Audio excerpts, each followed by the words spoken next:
How's it? We're the Joystick Show. Your three favorite friends from Hawaii are back to talk story about comic news, pop culture, and video games. If this is your first time, mahalo for spending some time with us. I'm your co-host Drake. That's Thomas. What's up, what's up? That's Scott. How's it? And secretly with us is somebody who doesn't want to necessarily be named, but you can definitely say it on right now. That person's name is Justin. Any hooser, welcome back to another wonderful episode of the Joystick Show. Boys, how have we been? It's been a whole week. What have you been up to? It's been good. I just want to really quickly, credit Justin. This is, we want him. We want him to be a part of the family. So if you want Justin a part of the family, message us, email us, tweet us, because that would be great because we need him. So thanks for being here, Justin. The other thing is I also quickly want to just throw it out there to you guys. We really appreciate all the feedback we've been getting for the first part of the year already, which has been awesome. But if you could share this episode with somebody else, I say this in the outro all the time, but we would truly appreciate it. Or if you could like, review, subscribe, all that stuff would be super helpful. We're trying to grow. We want to do more fun stuff with you guys. So just wanted to get that business out of the way. The business. All right. So other than that, my week's been good because we got another The Last of Us. So it's been great. How about you, Scott? Yeah, it's been great. Just working and living life to the fullest. So, and I get to hang out with you guys every week. So that's cool. You just have to say that. Yeah. And what's the next thing? Oh yeah, Justin's here and speech. No, I'm sorry. Just happy to be here, guys.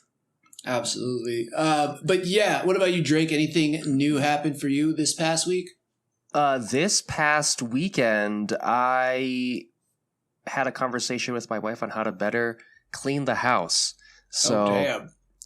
That was nice. That was nice. Just working together, you know. Yeah. How did this conversation go? Give us like a 30-second clip.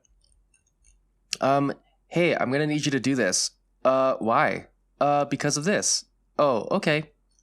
That was pretty much the gist of it. I don't want to get too much into the detail, but I will say that communication is key if you are married and you want to have a relationship. Definitely talk out the things that you feel are necessary to help keep that bond together. There you go. Talk to your wife like an employee and it keeps the bond. Heyo. Just kidding. Yeah. Maybe also explain like, hey, I like when this is done because it makes me feel this way or something. Yes. Yeah. Like, hey, you see that? Get it the fuck off the ground. Because I feel shitty when it's on the ground, okay? Yeah. No, complimenting is great, and I think we understand your point, Drake, which is communication is the key, and more of it is good. But strongly agree with that. Add some feelings, add some compliments. So this week we actually had a few trailers that came out, and one, it just feels like Dungeons and Dragons is at the top of everybody's like pop culture list so far this year, which is great. We got Vox Machina, which we'll be covering in today's episode, and we also got a new Dungeons and Dragons trailer. So guys, which is Honor Among Thieves, I think it's called, something like that. Yeah, Honor Among Thieves. Some in that region. But what did you guys think about that trailer? Scott. It looks like a fun trailer. I know the first Dungeons & Dragons movie we got was like comedy based as well, but this, and that was like many years ago. As a kid, I thought it was cool, but I rewatched it and I was like, it's not the best. Okay, I was going to ask you when. Was it like the 80s? No. It was like, when was it? It was like, like middle school or something. Okay. I forget when it was, but it had like the Wayans brothers in it, and the guy who plays the guy who was Alfred in the Snyder Cut. Oh, okay. He was like the bad guy wizard and stuff, but it had definitely had some comedy and like cool dragons and stuff. But then I remember like hearing from people like, this had nothing to do with Dungeons and Dragons or something. Like they were just really upset. But from what I'm hearing about this movie, Christine is like really huge into Dungeons and Dragons, and she's able to call like through the trailer. She's like calling all like the monsters and all the things that are like in like the game or used in the game, and it brings comedy to it as well, which I really love. So it seems really cool. I mean, the CG's great, and the comedy so far it seems like a really fun movie. Yeah, it seems very Chris Piney to me so far. It's very pine heavy from what I could see. Drake, what did you think about it? I feel very same. It's very piney. I think having watched Vox Machina helped me kind of take in a little bit more, just because one of the characters is a bard in Vox Machina. So playing the lute, as you could say, and so seeing Chris Pine with that kind of gave me a similar vibe. So I'm a little bit more excited based on having watched Vox Machina to seeing this. I haven't watched the original, but I feel like as I've grown playing Magic, I've definitely want to see a little bit more of the D&D kind of played through, just to watch the character work. And the cast in itself is pretty decent, so wanting to get to see how their dynamic works together. So I'm definitely excited for when this comes out. Yeah, absolutely. It looks really good. You're right about the special effects, and you're right about the cast. I think that it's going to work. You know, to me, it almost looks like a 90s action movie, but in a good way. In the ways where you have this team that's a ragtag, and there's comedy in it, but there's cool action, and it's kind of over the top, which to me, I don't know, I look forward to that, because so many things are based in realism now, and this looks like it's definitely leading into the fantasy, which I'm all about. Plus, we're getting Michelle Rodriguez back, who is like still a badass, but she gets to be more of a badass. That guy, Justice, I don't remember what his last name is, but he plays, I think, a wizard in the trailer. He looks funny as hell in this movie. That guy is so talented. I mean, he can play anything, and he's kind of been showing his range in these last few years, but he looks super funny, and the action looks cool. Plus, anytime there is a bear owl, like, I'm on board with that. So it looks pretty damn good. And it's funny you say the 90s, because the 90s are definitely back. Yeah, right? That's true. Yeah. So true. Talk about that in a bit, too. Hey, Yeah. Okay, so the next trailer we got, and hey, hope you guys got your Valentine's Day dates all lined up, and you know what you're getting, because it's right around the corner. And we got our first little trailer hinting at a Valentine's Day special, which I haven't seen a Valentine's Day special in a long time. But we have Harley Quinn's a very diabolic Valentine's Day special. No, a very problematic Valentine's Day special. So how did you guys feel about that, Drake? I thought the trailer was interesting. I mean, I definitely enjoy that, all of it. I enjoy all of the Harley Quinn situation, just based on the dialogue and everything and like that. I'm interested to kind of see how they go in terms of the Valentine's Day. I'm wondering if they're going to go like straight, not cliche-y, but if they're going to use that cliche to help build up that dialogue, because I feel like the dialogue is going to really shine through in this one. But anything Harley Quinn, I'm down to watch. I really love what they're doing with it now. So, Scott, how do you feel about it? Yeah, I think it looks hilarious. I like that they address that, like, oh, I love the cheesiness of Valentine's Day. You get to, do things that are cheesy, and like it's justified for that day, even if maybe you're embarrassed about it or something. They're showing all the pairs get paired up and stuff. And as you see in the trailer, like they do it so good that Poison Ivy's like pheromones / something goes out, and it's like Kingsman, but instead of killing each other, everyone's fucking. Like, and it's just like it's like just hilarious. You're like, okay, like. Now they have, I hope they like, I'm just looking forward to like superheroes maybe banging each other, you know, like, cause they showed like Batman earlier or something, like that'd be hilarious. Just seeing characters that are definitely always taken so seriously, because of the way this show is, they can like make them do really silly things and it's like acceptable. So I'm hoping to see some crazy stuff in this like special, so I'm looking forward to it. Sounds fun. It looks like it. I mean, like you said, the whole city's banging, like people are outside the window. At one point there's a dog banging a cat, like it's like the city's going nuts. So I think you described it. Just the dialogue is out of control already. I'm like, man, this is dirty. Like it's a dirty comedy. I mean, some of the jokes are pretty crass in the regular show. So why would this be any different? This is not going to be for kids though. That's for sure. This is like, this is almost NC-17 from what I could see from the trailer. Like on YouTube, I had to sign in to make sure I was an adult to watch the trailer. I'm like, this is some dirty shit. So it's going to be crazy. But yeah, looks good. It looks pretty good. And if this does well, like I hope other shows do stuff like this. Like it is kind of cool. Like you said, I don't remember the last time we had like a Valentine's Day special or, you know, like something like right. that. I see that in like animes where they're like, this is a Christmas episode or something. Yeah. But like, if this does well, then comedies can totally do stuff like that. Like just for funsies, side story. Here you go. Please. You know? Yeah. Yeah. For it. I'm on board with it too. I think that's pretty awesome. All right. So we had some interesting news. And I don't know, like this probably isn't the top news out there, but it's just some of the news that I kind of wanted to discuss with you guys.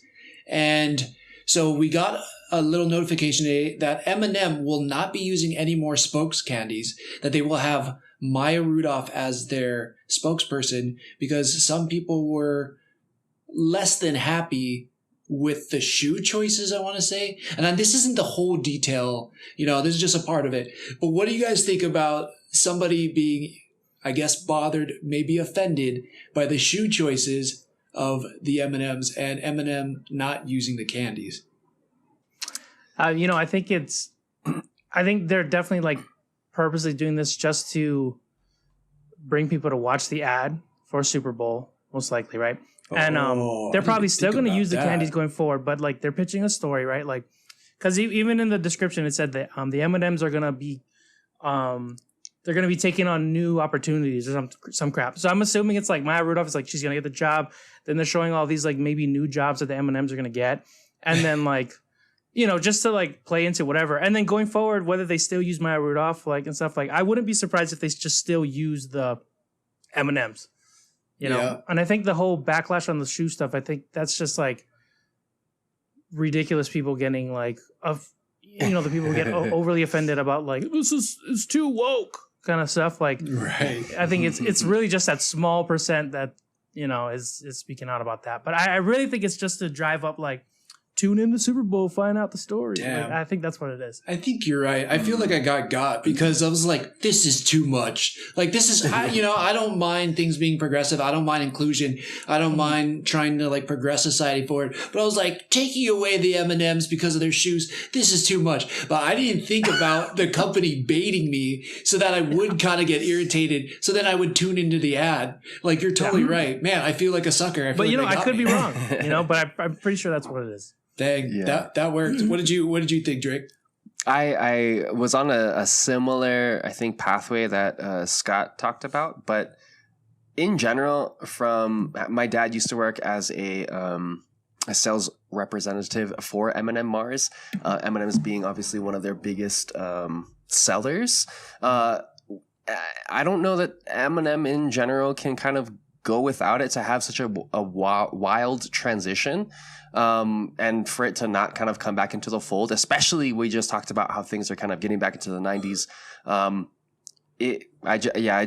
To me, it was like, I don't really think they would move away from that just based on the fact of their marketing and how deep kind of it runs. But I think we'll see during the Super Bowl, as Scott said, if it's a gimmick, if it's just trying to draw up a little bit more views, maybe be a little bit more creative. That'd be awesome.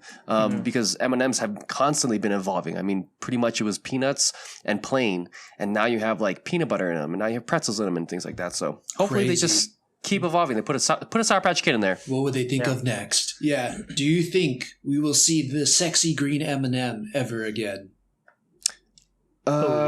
Maybe like a porn, maybe like a late night HBO. Yeah, probably on Harley. Actually, maybe on Harley Quinn, right? Yeah.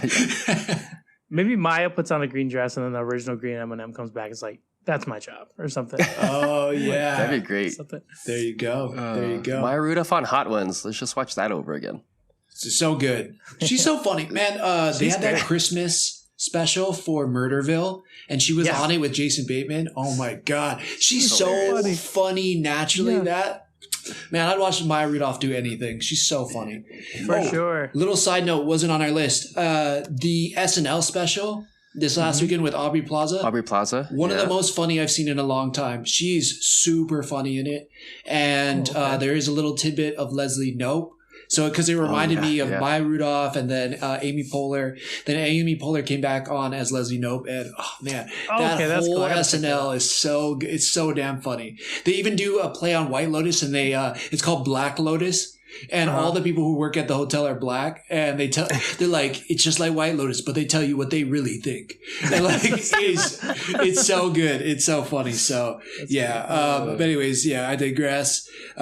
Yeah. Anyways, little tidbit. I feel like they suckered me into being upset about nothing. And you're right, Scott, because it's all going to make sense during the Super Bowl. So Cobra Kai, they got renewed for a 6th and final season. Wow. So I'm not surprised they got renewed, right? I mean, it's like, of course, the show's doing well. They had this epic finale at the end of last season. I don't really know. I guess there's one little tidbit they can move in to kind of, I don't know, have a final battle against John Kreese or whatever. But yeah, I guess I'm not surprised about it being or getting renewed. I guess I am surprised that it is a final season. But I think what other stories can they tell? I mean, that's kind of the direction I'm going in. It's like they've brought back every old cameo. If they're still alive, then that person's been in the show. I don't know. What do you guys think about it? Because I'm like, I don't know. Yeah, it just makes sense. Like, what else could they do? Yeah, I agree with you there. Like, it's best to go out the way you want to go out, right? Versus like go down being swinging. like canceled, like, right? Because there's enough enough Netflix shows are canceled nowadays. So like, I'd like to think maybe they were in a writing room and they're like, we probably got one more good story to tell. Like, let's make this the last one, like you were saying. So, yeah, I'm fine with that. That's cool. We can still go back and watch the other ones. 6 seasons is a lot of seasons. That's not many shows get 6 seasons. That's true. It was cool. Back on like YouTube Network Red. Or whatever it was. YouTube Red? Yeah. I think it was YouTube Red or something like that. Yeah, it started there. So it's like that show's already seen a transition. It's like the Titans of Netflix. It started on a completely dead network or streaming service, and now it's on a big one. But yeah, Drake, sorry, what were you going to say? Oh, no. I think, I don't know. I would like it to be like the Jurassic Park, the latest Jurassic World. Right, where they just give me everything that I know of the series. Just pound it in. You know what? Just CG Pat Morita back into it so I can just have everything that I need of it so that I can be done with it, right? Like, I know that's not... You're like, give me everything I want so I never have to watch it again. I mean, thank you. Pretty much, right? That's what I love. These characters in themselves are not going to, continue on in that sense, right? Because...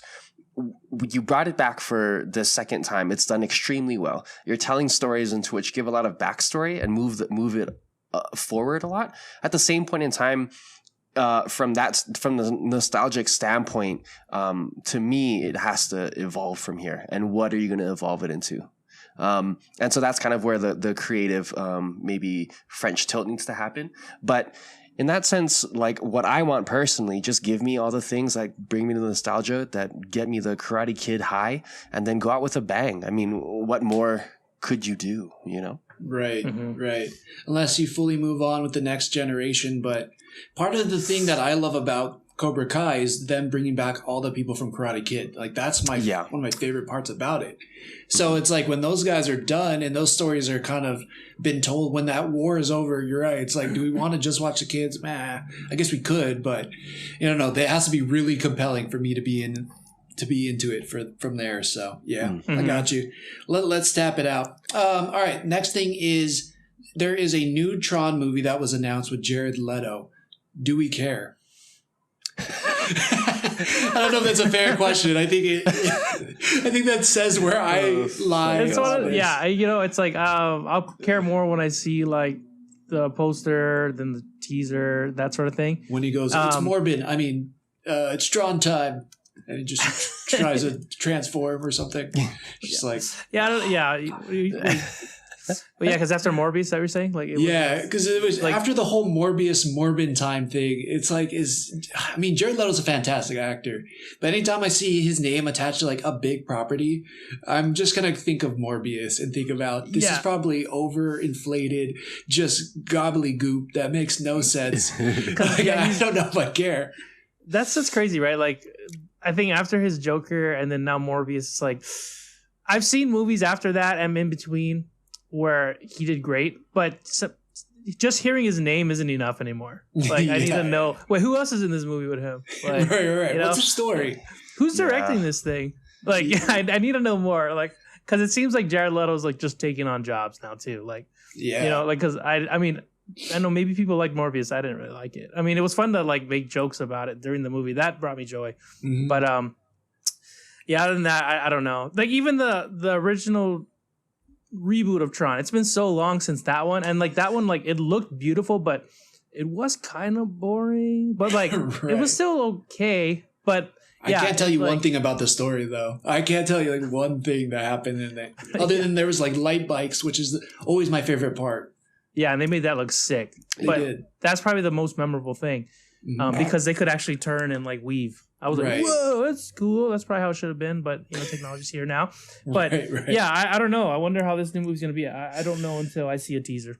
Oh yeah, I mimic that as well. Like we had so little information, and as you said, Thomas, like Jared Leto coming off the back of Morbius, that didn't do so great. Not to say that, like you said, he's not a terrible actor, but like, is 30 Seconds to Mars going to be doing the soundtrack? Is Jared Leto going to be donning some sort of new prosthetic? Like, what is going to be new about Tron that's been done now? What, twice, 3 times? Yeah. I think you're right. I think at least 3. There's been at least 3 Tron movies, I want to say. Yeah, and I think they did an animated one as well too. Not to say that the IP is beautiful, obviously, and you could expand on so many things just cool like they idea, did with with like Blade Runner. They've done that. They've done a bunch of different reboots, et cetera, et cetera. But before we can make any rash decisions, at least in my opinion, like we need more. We need more information, as Scott said. Like, I mean, I don't want to trash on it already, but let me have some clear-cut evidence. I'm not I'm really not that into this, like, unless they really hook me with a bomb trailer, which could easily happen because, I'm easily side towards this looks amazing, but I really do not care about this movie, which is how I felt about Morbius. Like, Morbius to me was always a B-list, C-list villain for Spider-Man. I didn't need a backstory for him. I just needed him to be a cool Spider-Man villain. And so I don't really care about Tron right now. I don't. I like the original 80s Tron. Honestly, I think that one is my most favorite out of all the Tron movies. It had the coolest story and it was most unique, and everything else was just rehashed Tron. And it's a cool world, but I don't care. So they need to really try to win me over for me to like be excited about this. Right.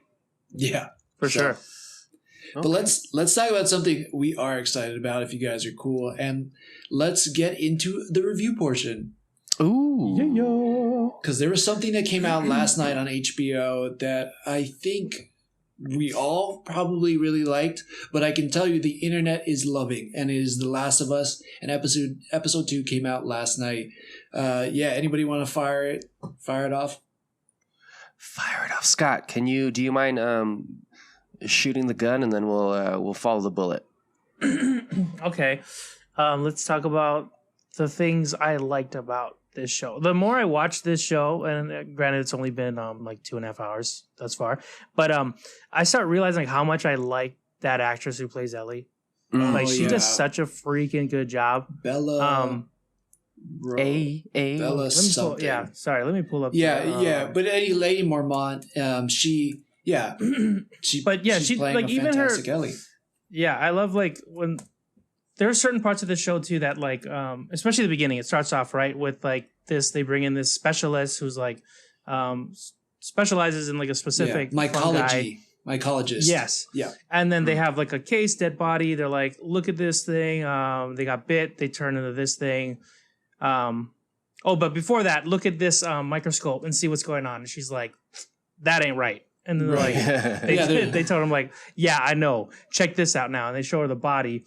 Mm-hmm. And then she starts freaking out, right? Because there's like this fungus still alive in this dead body. Right. I will add one thing just because it is kind of a cool Easter egg I learned about today. It's not an Easter egg. It's a cool detail I learned about today that's based in reality, which is it takes place in Jakarta, Indonesia. Indonesia. Yeah. And so I'll let you continue on because I think that has actually a pretty cool tie into the whole reason for the virus or fungus or whatever you want to call it. Yeah. So anyway, sorry. Okay. Sweet. Like just that whole intro scene, her sitting down with like the I guess like military police, what have you. And he's like, we this is why we brought you in. We need like a cure or a vaccine or something. And she's just seeing like, you just need a bomb everything. Just bomb. What's the solution? Like bomb.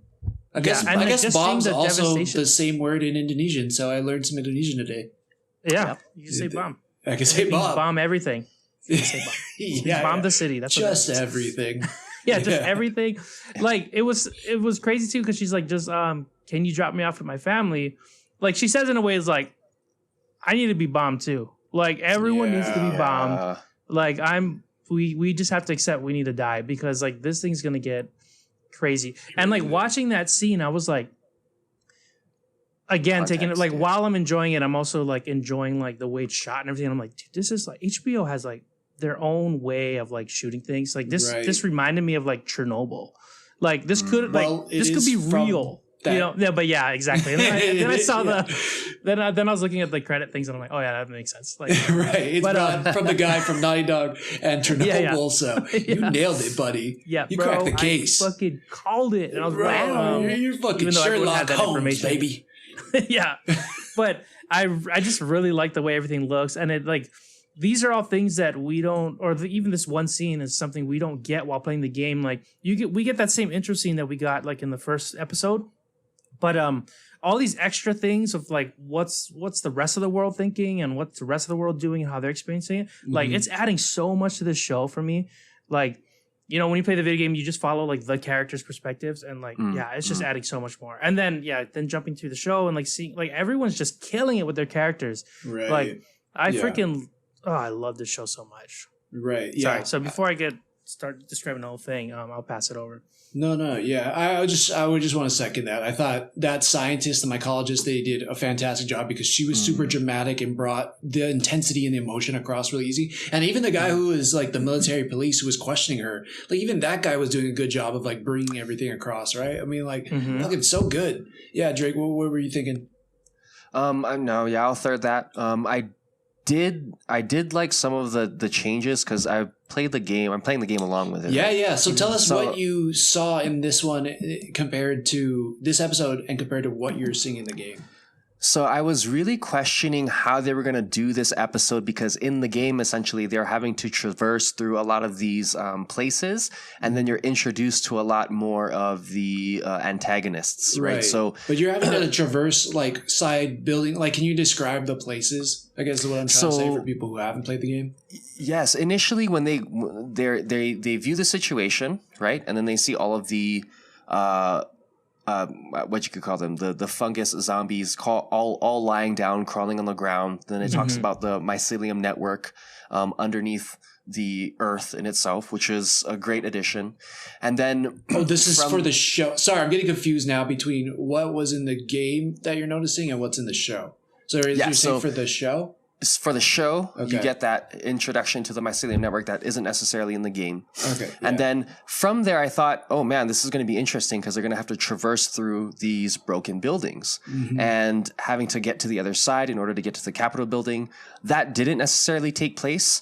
We're introduced to the clickers within the museum, which happens within the game as well too. However, we already have seen clickers based off of the game because they traverse through the buildings. Now, I will say that this added a lot more tenseness because they're now starting to explain a little bit more about how the fungus works, which was, I think, a lot more context than what the game gave.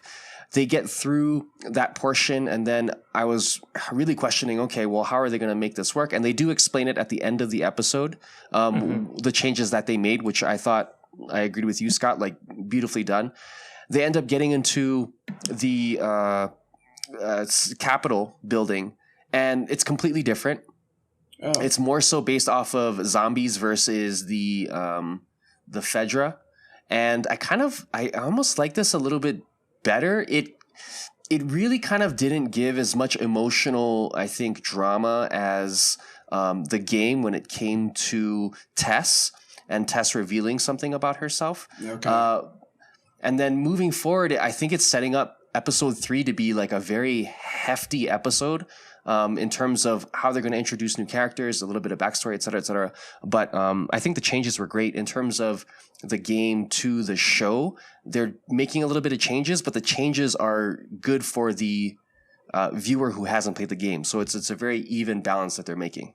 Yeah. Right. Isn't that, I completely agree with you. It's pretty amazing that this show is adding in a bunch of things and it still works within the context of the game. Like it just enriches it where, like you get a series, I hate using this example because there was parts I liked about it, but like the Halo show, like they added some new things in there behind the scenes so we could understand the characters and the relationship, but it also didn't feel like Halo, where this, I would assume, feels like the game, right? And that's another part that I'm really loving about what they're doing. But it's also like what you're saying, that final scene, rather than Phaedra agents who are chasing them down and Tess has to fight them off after she's bitten. In this, it's now the Hive knows they're in that building because they killed the rest of the Fireflies, and she has to give her last stand kind of fighting these monsters while Joel and Ellie can escape. And yeah, I don't know. It just feels like they are adding in places where they can, and they're not changing things. I mean, they're keeping it as close to the game as they can in places where they can, right? I don't know. I was a little bit, again, I haven't played the game, but I think I was a little hesitant about the not wearing mask side of things, because I feel like that adds a certain element to the game, right? It makes this element of, they're, without us doing anything, we're in danger. And we could possibly get this disease. Where in this one, you still have to kind of get bit, or like exchange of blood or whatever. But yeah, I don't know. I think I just liked that mask look. But the more I hear about it from people who play the game, it seems that that hasn't been that big of an issue. Yeah, I think it comes down to like, I did like that aspect in the game with the mask. With their justification too is like, if it was spores, they don't do the mask enough in the game then, because it would be everywhere. Like you'd have to wear the mask always, right? Is that true though? Like, I don't know. Like, because there'd just be spores everywhere. There's like, well, I was thinking like, what if the spores like couldn't work in light? Like what if they would just be killed in UV light? Like, I don't know. Like, yeah. Like what if the spores were so dense they couldn't just like completely travel through the air the whole time? Well, I don't know. I was like, I kind of agree with like, it's a decent enough explanation, but I also feel like it was just an excuse to not put a mask on the actors. No, I agree, but at the same point in time, like with fungus and spores in general, right? Typically, spores are sprouted into the air, and then they're usually attached to something, whether or not that's in your respiratory system or just on your body, and then you'll be moving through, and then it'll drop through. So the idea of like UV rays definitely to a case, but then if that was the case, then the UV light, these quote unquote fungus zombies would be less functional overall. Yeah. So sure. I can kind of see the balance there. And definitely the argument for both sides is there. I mean, it would be like a opposite Halo situation too, right? Where we'd see them masked up more than we'd want them to be. Because their acting chops are so good. That's true. Maybe too, they don't want people to think this is like season 2 of Chernobyl. Oh yeah. Oh, is that what happened? Well, because Chernobyl, they're wearing their there's a lot of hazmat suit and stuff because radiation and whatnot, right? Right. So that sort of thing. But also, I think the difference, there's a lot of differences, but one of the things that's helping this show really work with changes and whatnot is similar to like how The Walking Dead had Kirkman on it. Like he wrote the comic, and then they had him working with them and writing the show. So even new characters like Daryl wasn't in the comic, but he became like a fan favorite and worked with like his writing. They got like the creator from the game to help like make things work within his world that he created too. So I think that helps a lot. Versus, I'm assuming, I didn't look too much into it for the Halo one, but I'm assuming they're just like, hey, we got the property, we're gonna write our own story and like do whatever the fuck we want, and people are gonna love it regardless because the name is Halo. And it's like, that's not always the case. Yeah, exactly. Master Chief will just never wear his mask, and we'll have him talk and bang chicks. It'll be so metal. It'll be perfect. But no, you're right. I don't think it worked. I liked how they had a lot of Easter eggs in this episode, and I also like that at the end of this episode, the directors are recapping it, and they're literally saying, like, if people pay attention in the first few episodes, we leave a lot of breadcrumbs, right? And now if you go back and you watch episode 1, Ellie avoids the raisin cookies. They don't have flour for the pancakes. Joel never picks up the cake. So all these things. And then you look at, we're brought to Jakarta, Indonesia, right? And so it seems like this is probably one of the first places where the virus is starting, because why would you show it there? A little interesting real world tidbit is that Jakarta has the largest flour mill in the world, like one of the largest flour mills in the world. So interesting kind of fact as to why they brought it there and everything. I was like, oh, okay. So really they are kind of saying flour is the reason why people started catching this virus.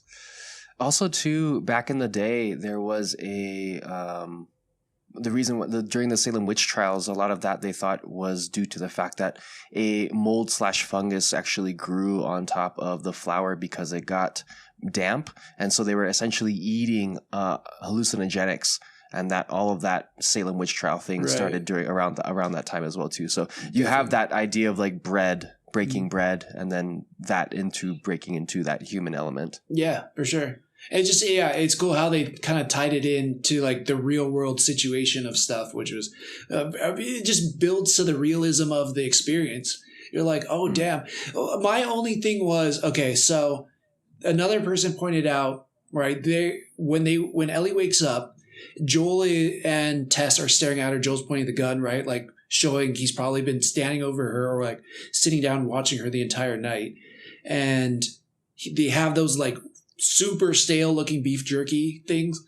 And then Ellie pulls out her sandwich and she eats a sandwich, right? And everyone's like, see, well, because she's not affected by grain. But it's like, would the rest of the world even produce bread if... Wait, Scott, I can't hear you. Yep. So, I don't know. That was... Sorry. No worries. Yeah, so what did you think about that? Did that No, I was thinking that too. Yeah. I was like, how long does that bread last? Because there's no way people aren't making new bread, I don't think. Right. So like... probably.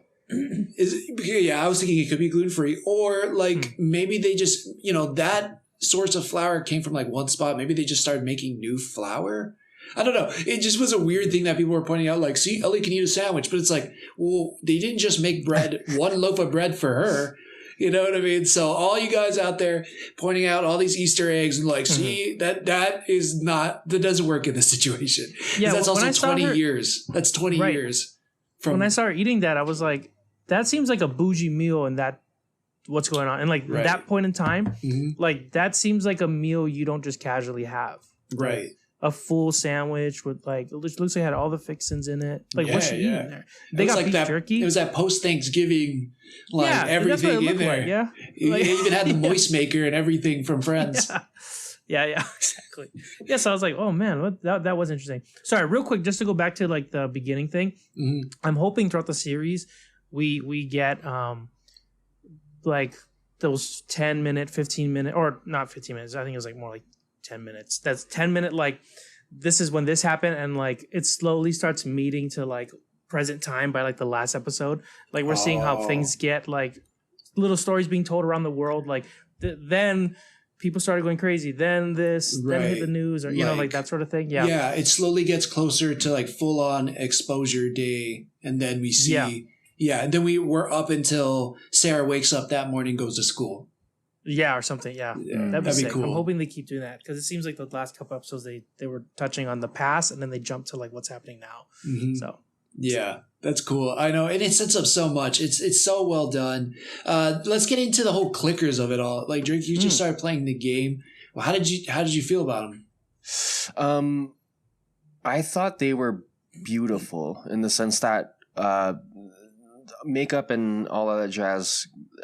Having watched also the post episode where they kind of go over what they did and how they did it, I don't know that they could have done it any better. I think it was a perfect blend of the actors being really familiar with the game and being really good at what they do, and also the artistry of creating these fungus-like people that seem very realistic. I mean, the way that fungus grows on trees, with the little rounds definitely on their shoulders, up their necks, into that blossom of that fungus up top, with their teeth also being kind of like separated from the lip area up here, all the way through. I mean, super scary. Movement was beautiful. I think that was one of my favorite moments so far, just getting to see, wow, in the game, just as stressful, in this moment, just as stressful. Nice.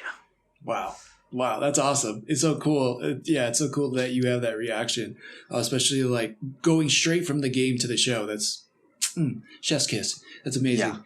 Yeah. The last thing I want to touch on, unless you guys want to touch on anything else, which is, and then I didn't mean it because I'm going to reference Tess. It's not because I wanted to touch on Tess. I just want to touch on the topic, just to be clear for everybody out there. But a little bit of Tess.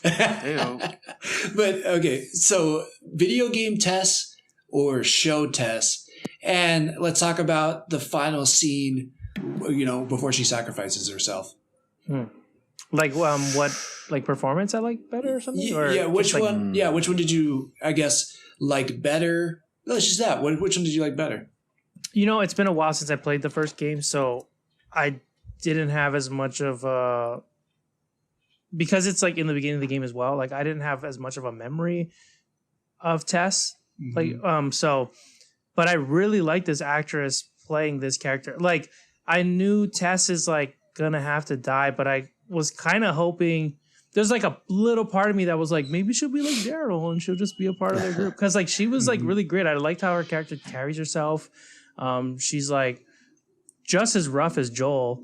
I love how she's just blunt and she's like, listen, kid, like we're not good people. So like give us information so we know what to do. Like I really like her. So I'd say at this moment I like the actor or the actress more. Absolutely. I looked up her name. Anna Torv is the actress. So yeah, she's killed it. Crushes it. Yeah, absolutely. Yeah. What about you, Drake?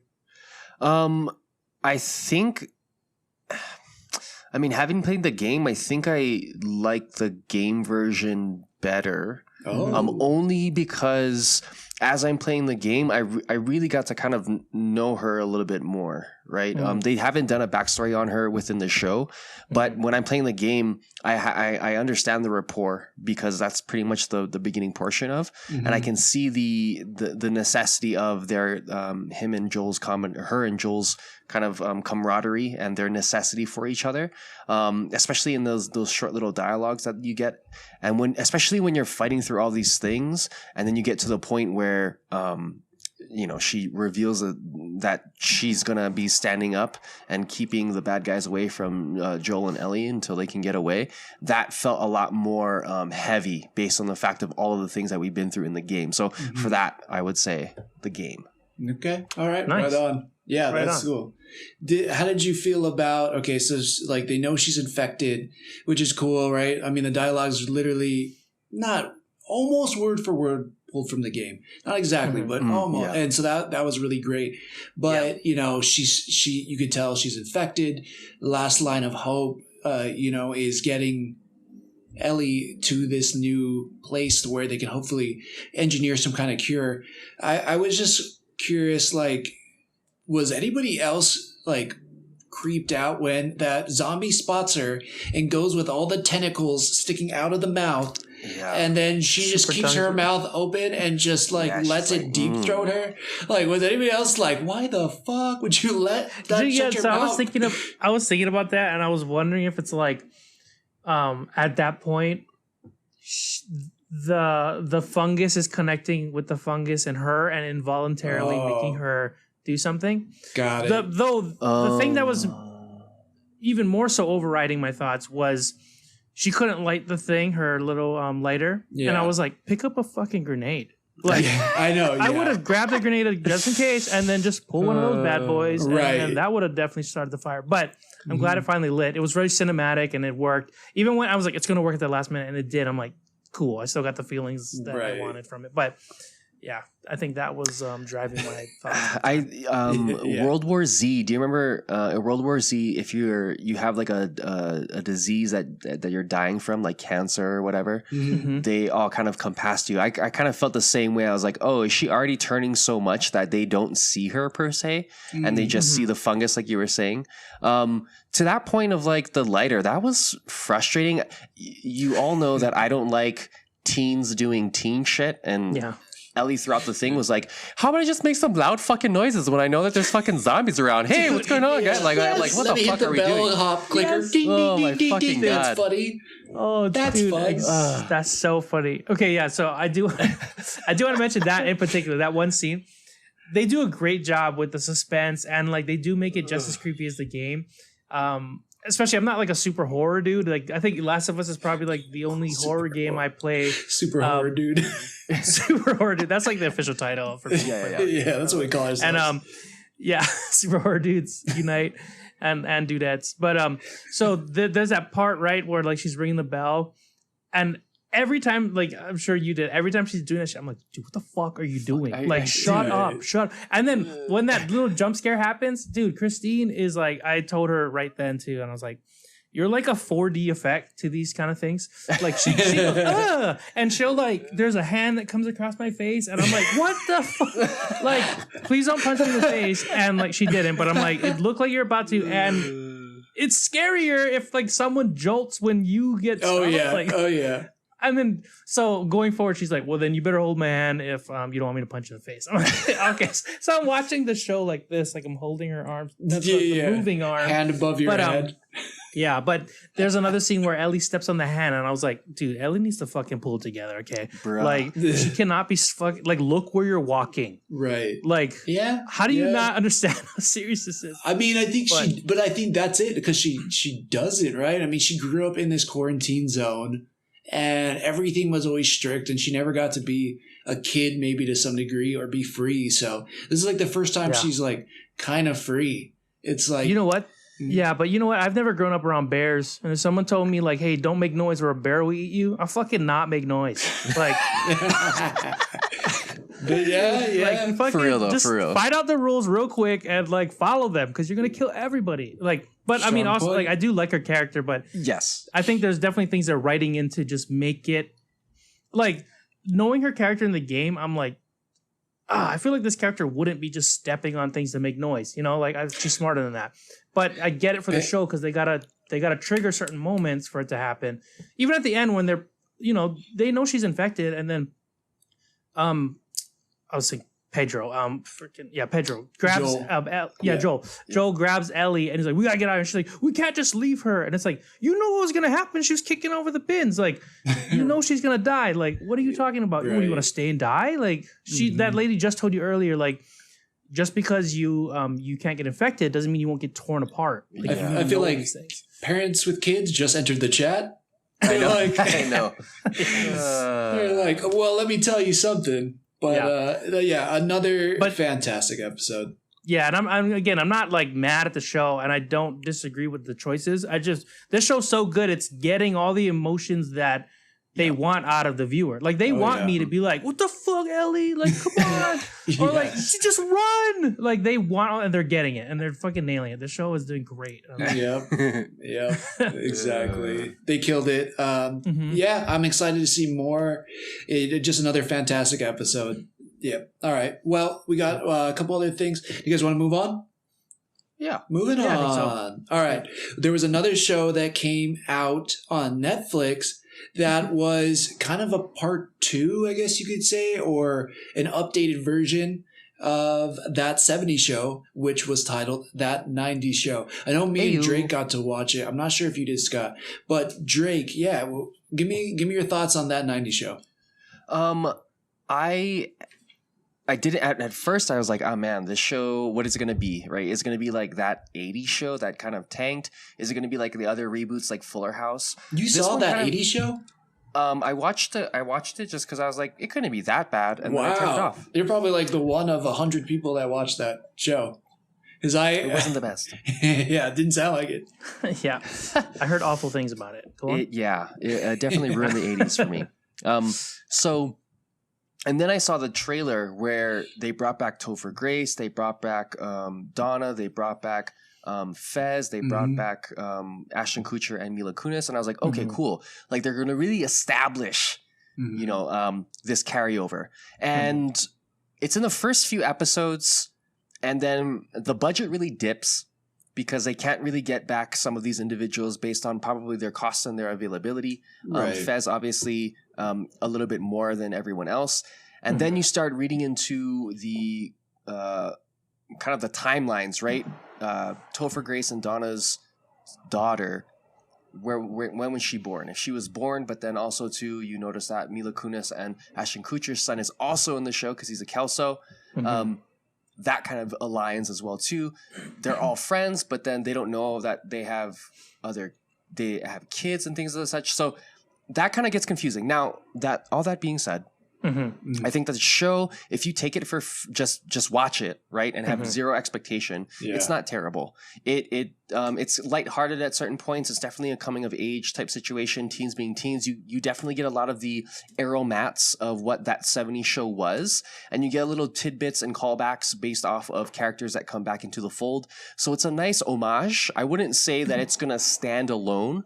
I would even say that The Ranch, another Ashton Kutcher show on Netflix, does a better job at bringing back more of that 70s show people in a more dynamic way. It's funny. But, I'm just laughing because I feel like any chance you get to talk about The Ranch, you're going to talk about it. So The Ranch, Yellowstone, let's go. Just makes me laugh. Things. Just makes me laugh. So I would say if you have some time, give it a watch. It'll definitely give you some feels. It'll definitely give you some nostalgia. But don't expect it to be carrying on that 70s show, much like how I Met Your Father. It's not gonna be the thing that you think it's gonna be. Though I'd say it's better than How I Met Your Father, right? And so I finished the season also, and I will say that it did a way better job than How I Met Your Father. Like, you know what? If you go back and watch some of the early seasons of that 70s show, like, it was never the most hilarious show for me ever. Like, it wasn't like a Friends level show or How I Met Your Mother or, now Seinfeld. Like, I can see these shows were outstanding, and the 70s show didn't get to that point in season 1. Like, if you go back and watch season 1, it's kind of rough. And so, like, I take that into account when I was watching this show, but I thought they did such a good job of getting legacy characters and then passing on that legacy onto these new characters to say, okay, the next generation, here, run with it. I thought they killed it. Like, having Kelso come back and Mila Kunis and them kind of say, hey, this is my boy. Look at him. Oh, he's great. And then him doing those Kelso things. You're like, okay, but it's not Kelso. So I excuse that. He doesn't deliver the lines exactly like him. But when he does something that's pretty close, like, I buy it. I'll buy it. Right. I loved that. I thought that was really great. I didn't always think that it was, what is his name? Eric's daughter. Like, I didn't think it was Eric and Donna's real daughter. Like, it was like a little hard for me to wrap. But as you go on and Donna keeps coming back and saying, hey, honey, like, it starts to grow on you a little bit. I like that. But the jokes are, to me, very, very similar to that 70s show, but those jokes were never super funny to me in the first. It was just like a chuckle. Like, if you want a solid show that's on the background, you get a few chuckles out of it. Perfect show. And I think this show encapsulates that. And there were so many great 90s things that they also got perfectly right. Like the music, the style of everybody, kind of, the girl that was next door who becomes Leia's best friend. Like, she had that grungy style. She's listening to grunge music. It just was like, oh man, I thought they did such a good job on those kind of things.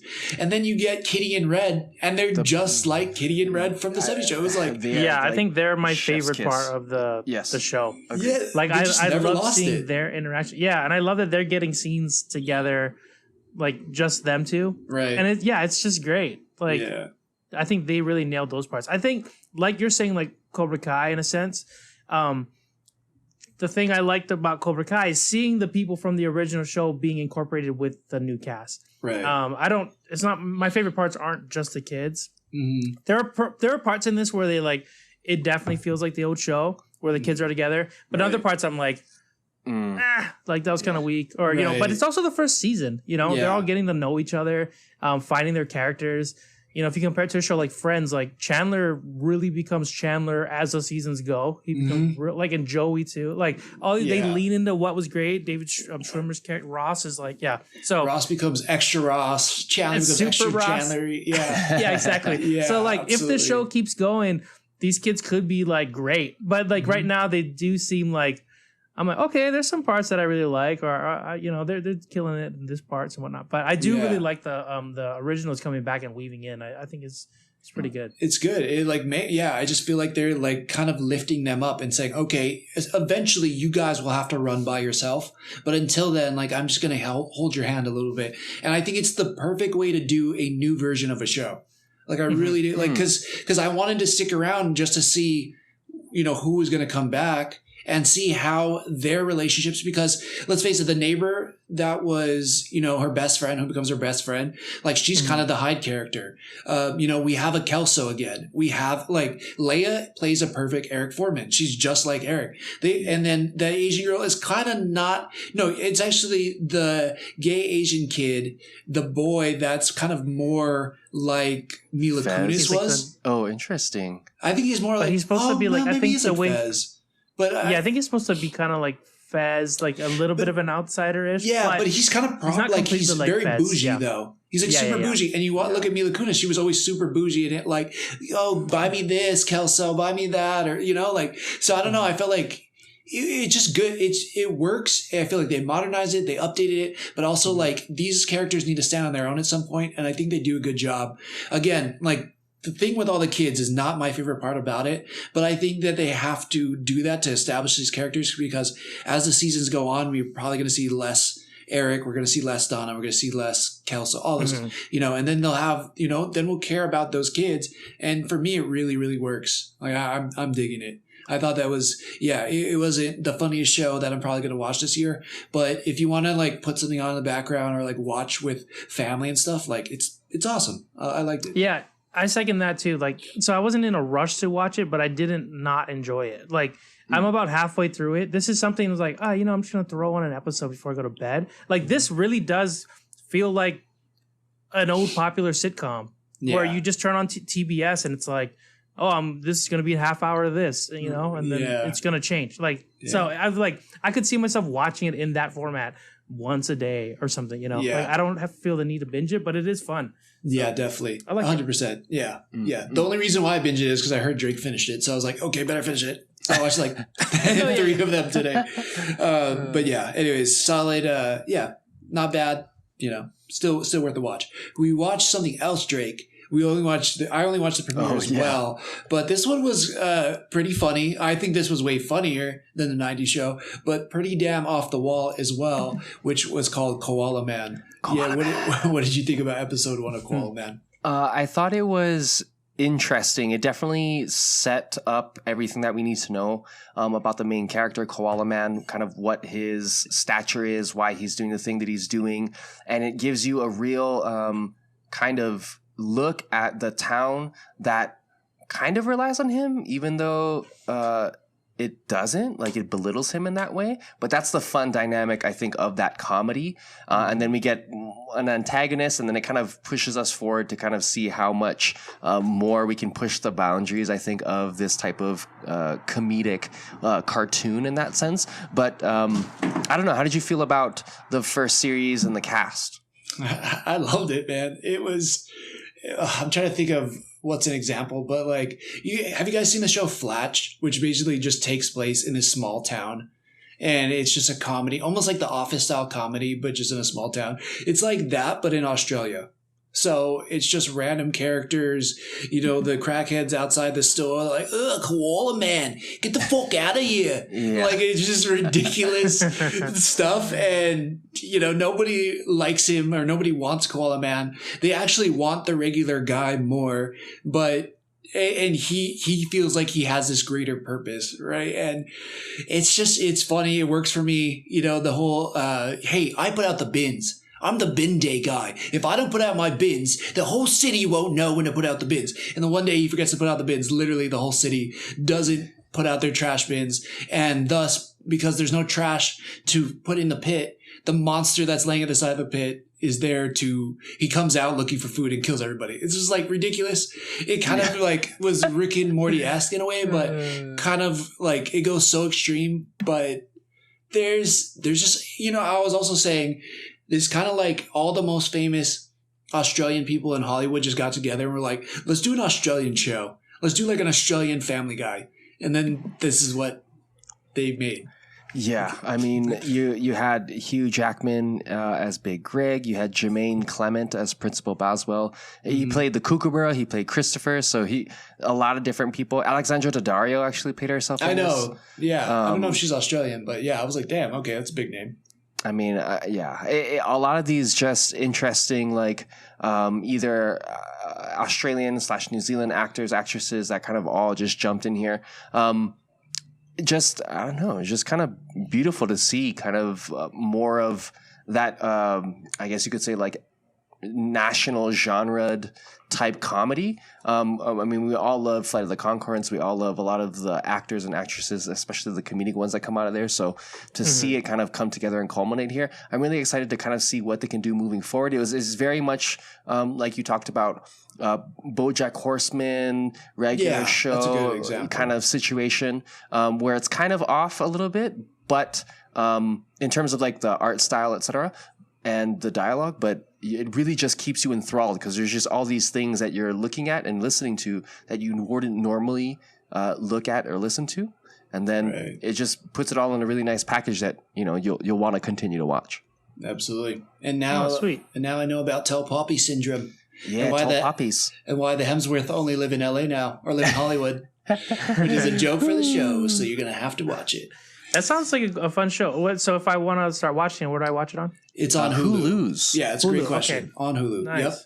So another animated show that came back, which we were super pumped about. I was really excited about. I know you were too. I think all of us were really. Vox Machina is back for season 2. And they dropped episode 1 and 3 on Amazon Prime.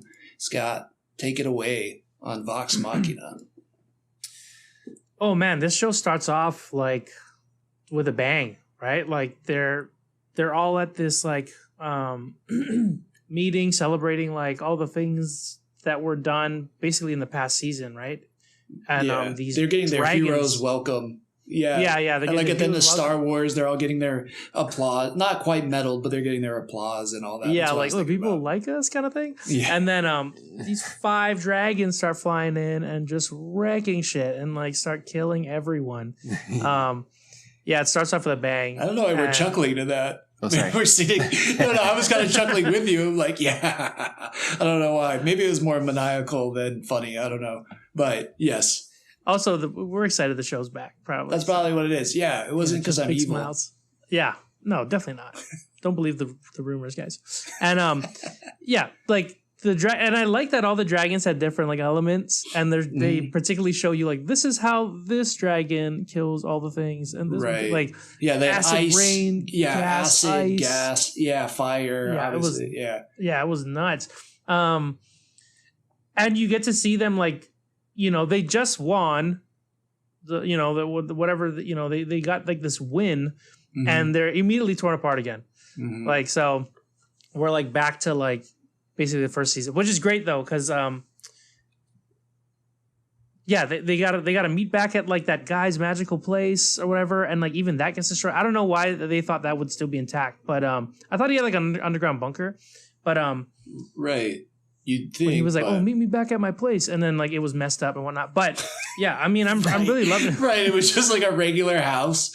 Like these things are literally raining down acid and gas. She's like, meet back at my super secure place is what it sounds like. And then you go there, it was demolished. I was like, for sure it's protected by magic then. And it's just like he got there first and he was like, oh fuck, like I'm under the rubble. I was like, dude, what was your plan, dude? Acid Dragon's super cool though, right? Acid Dragon is so cool. Seeing people start melting away and stuff like the gas one though. The art is some of the best.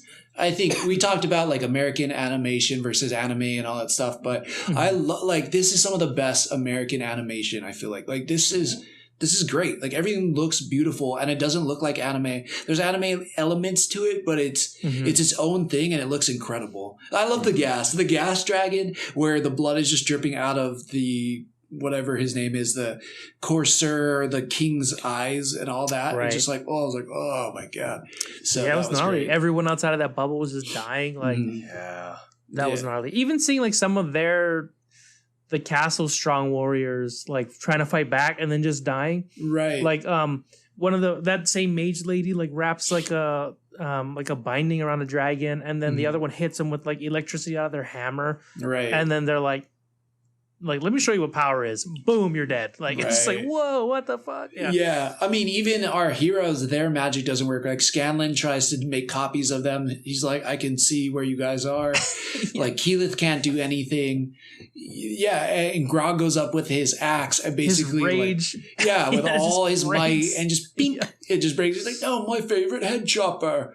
But you know, after it's like, it's great to see the dynamic back, and you know, we're now put on a whole new journey where it seems like they're not exactly at square one. They know a lot more about themselves. They know a lot more about each other, but they almost are at square one because it's now just them versus this huge threat. And it's, do we try to be the heroes in this situation or do we not? And all right, if we do decide to be the heroes, how do we do it? And they're literally trying to figure it out, right? Like, do we have to build an army? Okay, they go to Valentine, I think it was called, and through the big tree, and they can't figure out how to, you know, build an army, and then we need weapons, and then there's a Sphinx in episode 2, which I got kind of lost in. What did you guys try to break down episode 2 for me, because I was watching it and I don't think I was stoned, I'm pretty sure, but I really didn't understand what was going on in that episode. That's a good question. Let me pull it up. Right. When I saw the Sphinx, I was just thinking to myself, like, maybe I need to get like a D&D Dungeon Master book just to see like how much different types of monsters exist in this situation. Because even reflecting on like Magic the Gathering, they do have similar things, but they're only in certain regions, right? So I'm kind of interested to know, interested to know more about the lore, because I assume that they're pulling all of these things from that lore and that D&D like Dungeon Master book. But if only we had like some video producer who like knew all this stuff about Dungeons and Dragons who could speak, that would be great. But he doesn't know. We don't have that today. Not today, sir. Not today. Well, from what I chalked it up to like, and what Christine was saying, she's like, because this is based off of their campaign, right? So they're putting it in animated form, and there's things that are sped up and things that are, you know, just put into a show format. But this is like the everyone gets to level up portion. Like you know. So I think this is like they all kind of go on their like mini little, because they all have their own little trials, right? If I remember correctly, like they're trying to like beat and like go like win against or whatever, and like, so I think this is all their like leveling up thing, so they can like so if you play D&D, your characters actually level up after like winning battles and whatnot, and with that you can like choose new spells, you can whatever. So I think this is like that. Okay. And we're gonna see them get a lot stronger on the other end. Right. Like Grog got this new sword that kind of was like the Black Knight sword, where it looks like it makes him bloodthirsty, but it's super powerful. Like Pike's now a lot stronger. Keyleth has already admitted in this one that she doesn't know how to use water. She's like, I'm pretty good with air, I'm pretty good with earth, but I'm not really good with water. So that already to me was like, okay, she needs to learn how to use that. We find out something about Vex and Vax in episode 3.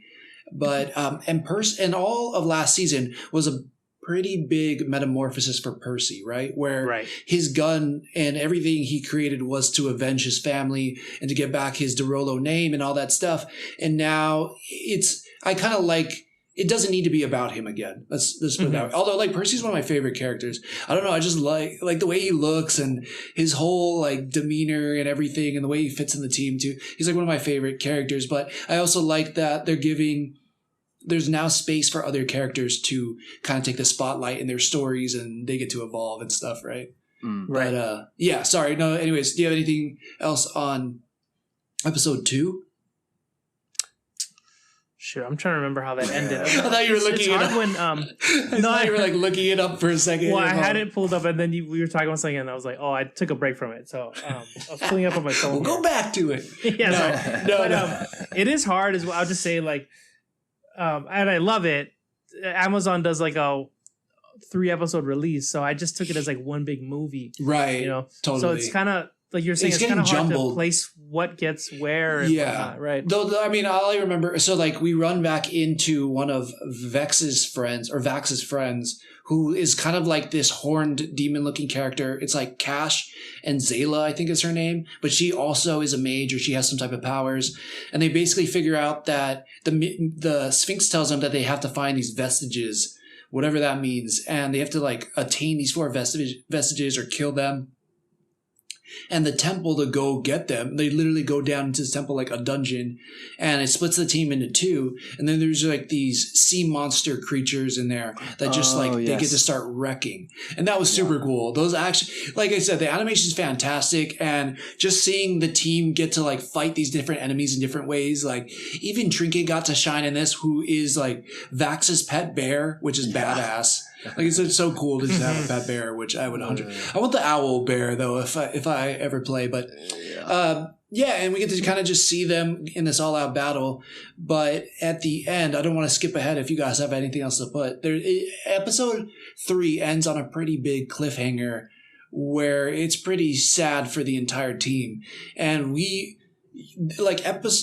Season 1 did a good job of thinking the team was always in danger and somebody was going to die, and then they don't. Where maybe this is going to happen too, but it's hard to tell. Like it really feels like she's not coming back.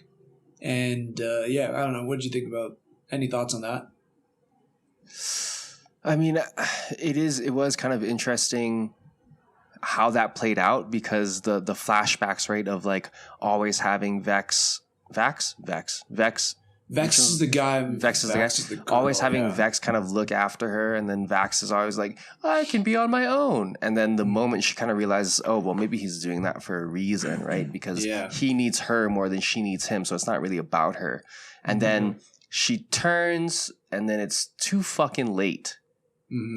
You know? And then it did kind of hit home, because I'm like, oh, well, fuck, how are they going to get this back? Because, I mean, one of the main characters in the whole situation kind of pushes the story plot along quite completely, and also too in terms of like dialogue, she speaks a lot to people as a whole.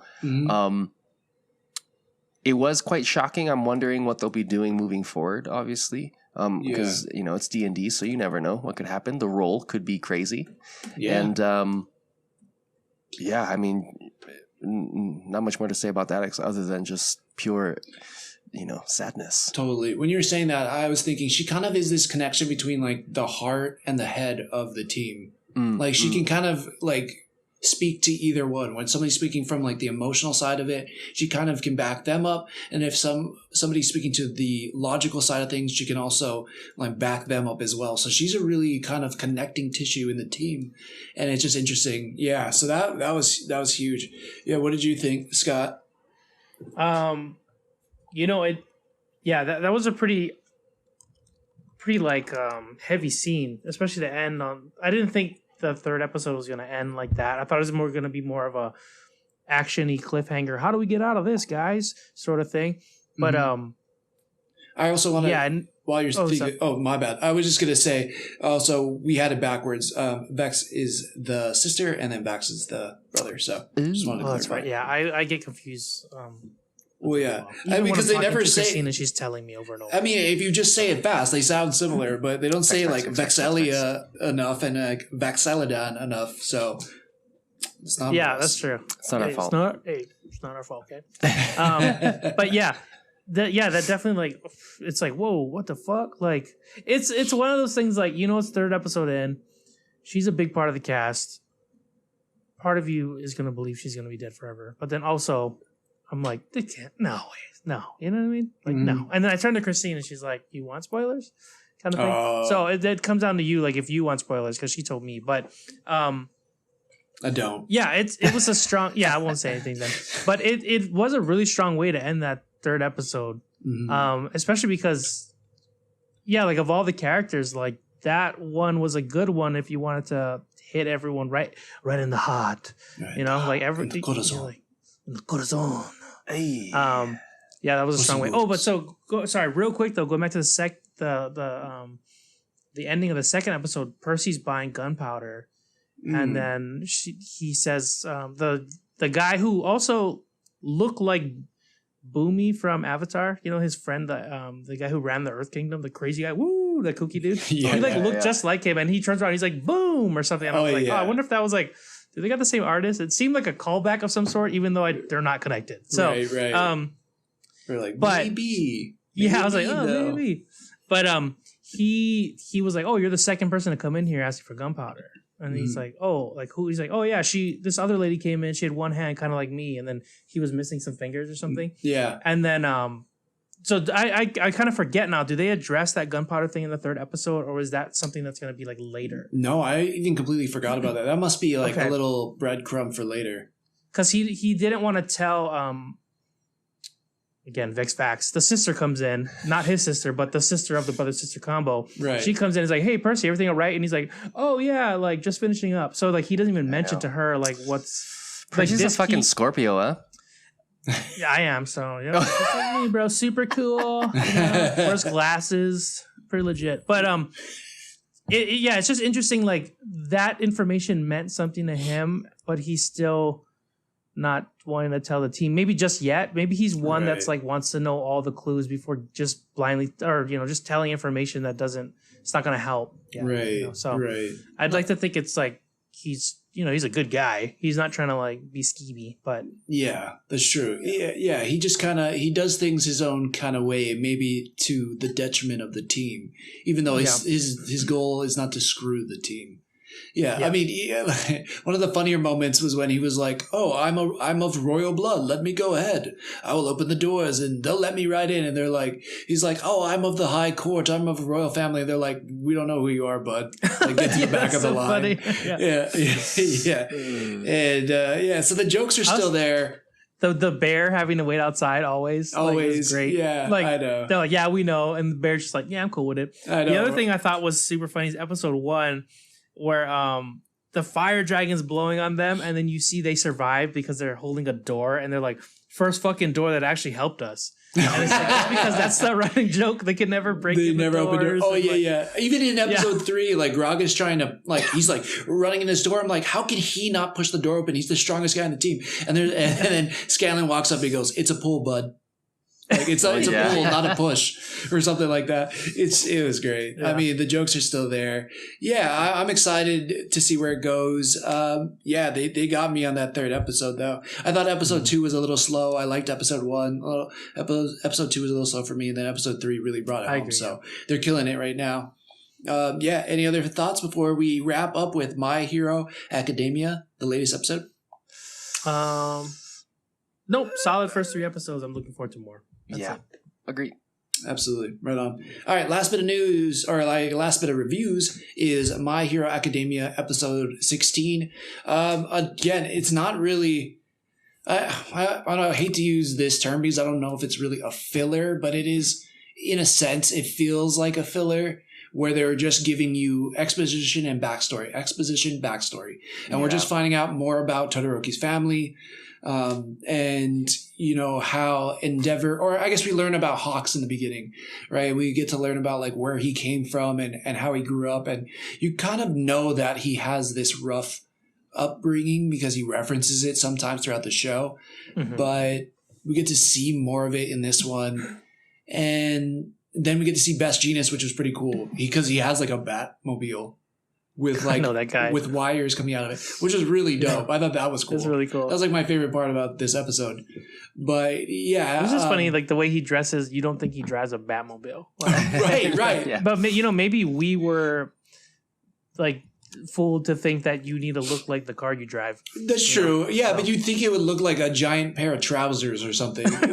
Like it looks or at least blue. Dope. Yeah, or at least blue. It's like all black, murdered out, like super sick. Yeah, it would be like I walk out looking like Urkel and I drive like the Batmobile. It wouldn't make sense, and it kind of doesn't, but it still does. Like I don't know, it's weird. Yeah. But they do a great job of kind of showing us that relationship. Him explaining how he brought Best Genius back, and then we're kind of brought to Endeavor and his. He feels like he's lost. I'm done because.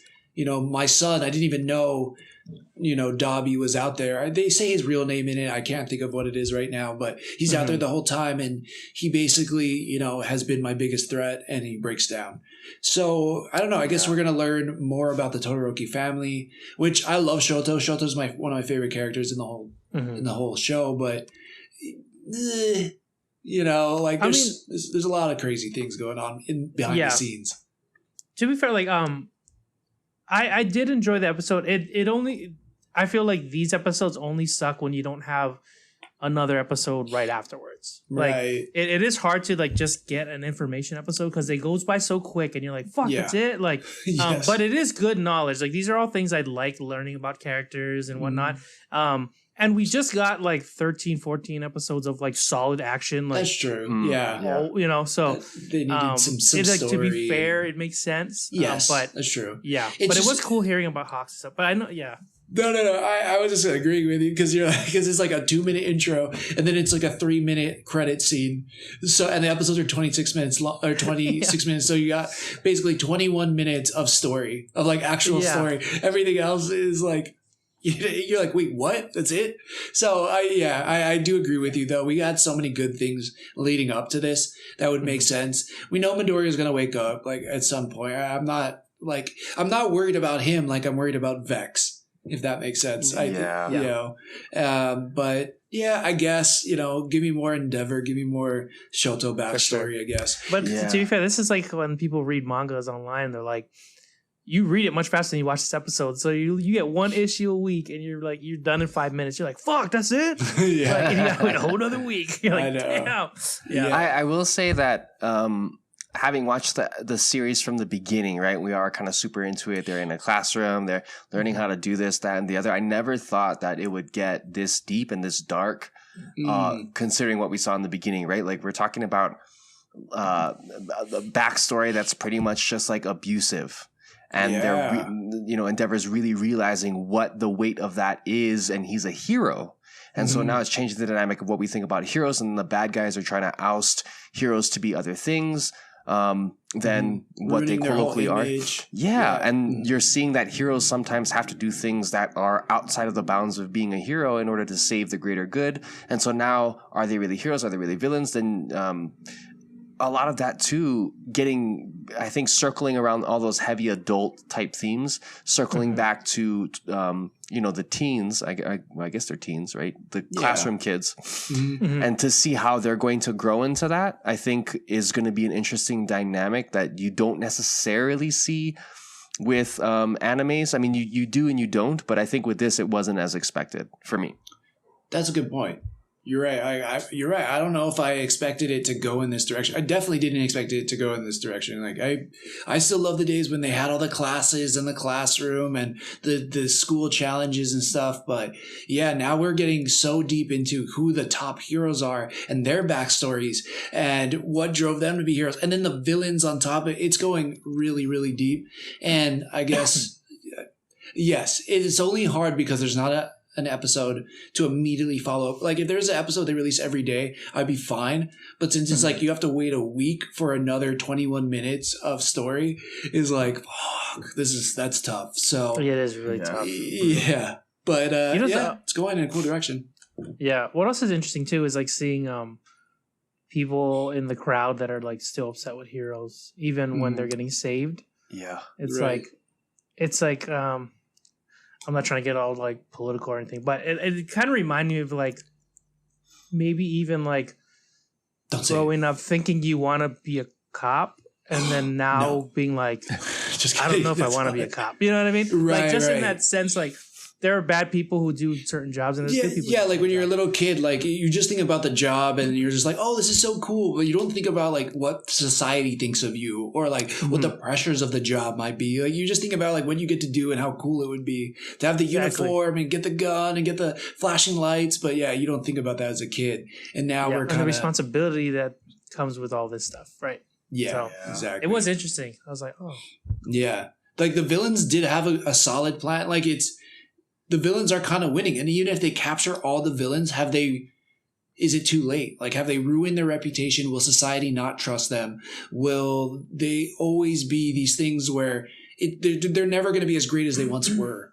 Right? Like there's things now that we're grown up, right? That it was like, this was so cool. And then you find out, I don't know, I can't think of any specific examples, but that guy we idolized, maybe like a Robin Williams was depressed the whole time. It's like, whoa, shoot, I would have never guessed that.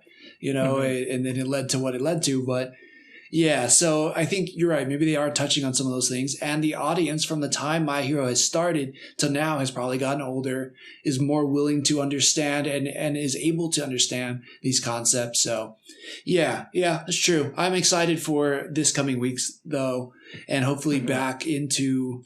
No, we're going to get one more because I think it's the Hellish Todoroki Family Part 2. And then we're kind of back into, all right, Midoriya probably wakes up. And now we figure out, can Class 1A stop all the villains that have been released from the prisons? So, I don't know. Tune in next week to find out. Ayo. Yeah. All right. But yeah, I think that's it, guys. Any other final thoughts or anything else for the end of this episode? I think we hit all the meaty stuff. Oh, what do you think, Drake? No, I agree with you. I think we did hit on a lot of things. I think more to come. Obviously, all of these things are evolving as we're going along, and so it'll get more complex, and then we're also going to get a lot more content going into February and March. So just stay tuned. Listen to what we're doing, please. Yeah, reach out and chat with us as well. We would appreciate it. What about you, Scott? All those things. Yeah. Like, I appreciate anyone who's tuning in. If you really like the show and, you're hesitant to tell your friend about it, tell your friend about it. Yeah. There's a lot of cool shows where I'm like, preach. Even just like popular comedy shows, and I'm like, I don't know if they'll like it. Just tell them. Let them decide, you know? Because they might just like it. Might be their next favorite thing. So and they go watch it and be like, oh, Scott likes this? Oh, yeah, there's always that judgment. I totally regret ever being friends with him. He's got terrible taste. Oh. Yeah, that's never happened, but that thought in my mind. I'm like going to offer something. But but I definitely appreciate everyone who tunes in. If you like it, share it with your friends. And, comment us. We want to hear from you guys. Hell yeah. So absolutely. Yeah. Well, all right, everybody. I think they said it all. You guys have a great rest of your week. And as always, thanks for sticking with us. Shoots. The Joystick Show.